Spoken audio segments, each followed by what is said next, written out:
корейский томатный суп с яйцом. Да, бывает такое летом, что хочется горяченького, хочется супчика.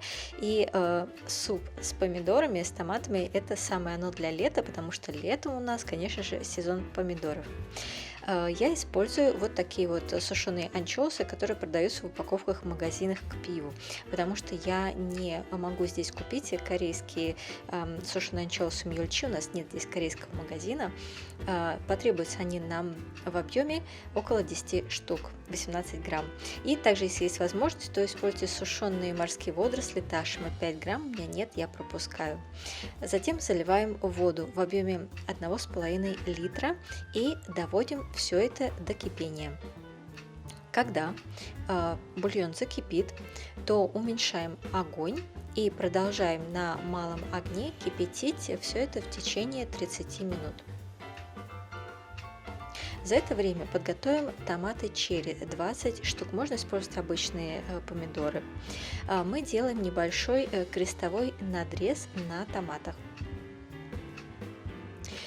Также мы нарезаем одну маленькую луковицу тонкими полукольцами. Если у вас большая луковица, соответственно, используйте 1/4. И 2 пера зеленого лука мы нарезаем тонкими кольцами.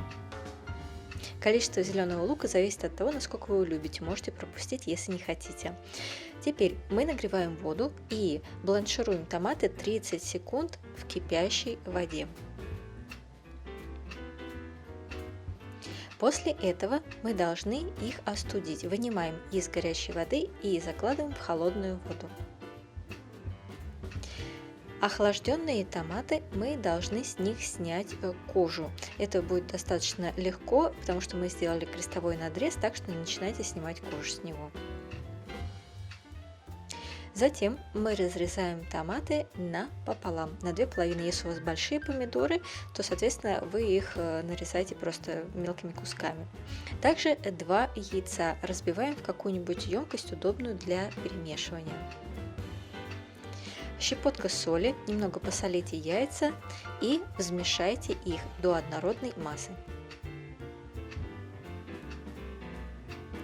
Через 30 минут кипячения мы должны вынуть из бульона анчоусы и водоросли ташима. Теперь мы нагреваем сковороду и заливаем туда оливковое масло, 1 столовую ложку. У меня не оливковое масло, я использую рапсовое масло. Затем закладываем молотый чеснок в объеме 1 столовой ложки. Все это мы на среднем огне чеснок пассируем, пока не почувствуем явный его запах. Тогда закладываем томаты черри и сразу вместе с ними закладываем и нарезанный прежде лук. Томаты и лук мы пассируем на среднем огне в течение 1 минуты. После этого мы сразу заливаем бульон. Бульон можно и процедить, если в нем остались какие-то мелкие части от анчоусов. Заливаем весь полученный бульон. И добавляем суповой или обычный соевый соус в объеме 1 столовой ложки, а также рыбный соус в объеме 1 столовой ложки.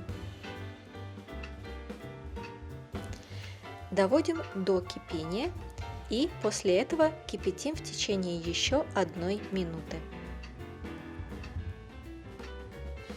Затем мы уменьшаем огонь и заливаем яйцо.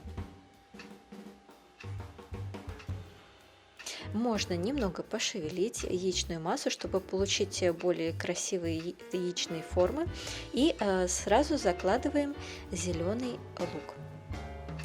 После этого попробуйте бульон на вкус. Если недостаточно соленый, то можно немного посолить по вашему вкусу. И также немного черного молотого перца. То есть тоже по вкусу, так как любите. Я люблю много, поэтому много. Все это мы перемешали и, собственно говоря, суп готов. Можно подавать его к столу. Как я и говорила, вот этот суп, он хорош, в принципе, именно летом, потому что вот этот все еще такой свежий вкус томатов, он как раз и делает этот суп таким немного не то что горячим, а освежающим. Надеюсь, вам понравилось. Лайкайте и приятного вам аппетита!